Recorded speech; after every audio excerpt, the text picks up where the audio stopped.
మనం ఇక్కడ horticulture garden లో ఉన్నాం. మీ అందరికీ బోడ కాకరకాయ తెలుసు. దాన్నే మనం ఆ కాకరకాయ అంటాం, అడవి కాకరకాయ అంటాం, అండ్ స్పైనీ గాడ్. అండ్ దాన్ని ఏమంటారంటే ఇక్కడ మనకి ఒక్క బోడ కాకరకాయ అనేది సీడ్స్ తో జర్మినేట్ కాదు, దానికి రైజోమ్స్ అనేటివి ఉంటాయి. ఒక ఫీమేల్ కి మనం అంటే 2 ఫీమేల్స్ కి ఒక మేల్ ప్లాంట్ అనేది పెట్టాలి. ఇవి చూసారా, ఇవన్నీ ఫీమేల్ ప్లాంట్స్ అన్నమాట. ఇది ఫీమేల్ ప్లాంటే.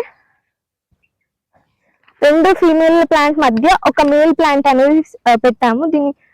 దీనికి డిఫరెంట్ ఏంటంటే దీని యొక్క ఆకులు అనేది లైట్ గ్రీన్ కలర్ ఉన్నాయి, అవేమో ముదురాకు పచ్చ కలర్ ఉన్నాయి ఫీమేల్ అనేటి. మేల్ ఏమో లైట్ గ్రీన్ కలర్ ఉన్నాయి. సో దీని యొక్క కాస్ట్ అనేది ఇప్పుడు నాన్ వెజ్ కంటే ఎక్కువ అయిపోతుంది. దీనికి డార్మెన్సీ పీరియడ్ ఉంటుంది 120 days వరకు. 120 days తర్వాత అదే జర్మినేట్ అయిపోతుంది. సో దీనికి స్పెసిఫిక్ గా